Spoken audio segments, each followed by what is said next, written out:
The Three Lions will be looking to add a second star in their country's history when it comes to the FIFA World Cup.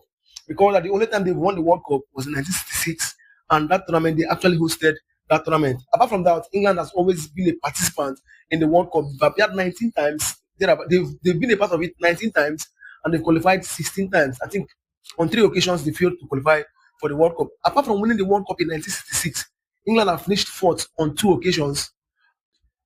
The team has also reached the quarterfinals on 7 different occasions. Now, the thing is, English team is a very strong team. They have always been a strong team heading into any tournament, whether the Euros or the World Cup. They've always been a strong team, but somehow, they've actually lacked something. And I think that what they've lacked ever since was just this discipline.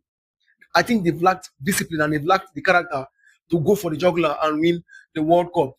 You could amazingly the golden generation, the Steven Gerrard, the Frank Lampard, the Paul Scholes, the Paul Ince, Alan Shearers, Teddy Sheringham, these players, Rio Ferdinand, So Campbell, Tony Adams, David Seaman, James, these players, they failed to win the World Cup. You can imagine the caliber of players I've been calling. They failed to win the World Cup, even with Steven Gerrard. The X factor for England in this World Cup, for me, is Thomas Tuchel.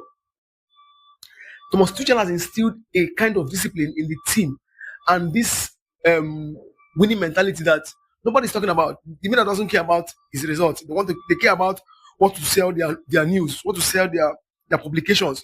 But I do think somehow I know that the X factor for England for this World Cup will be Thomas Tuchel, not even the players. His way of coaching is different from what the English media has always wanted. Like the kind of the Southgate approach, the flashy approach. Thomas Tuchel is not even a part of that ideology. Do you get? Talking about his team selection, Jordan Pickford is there on goal.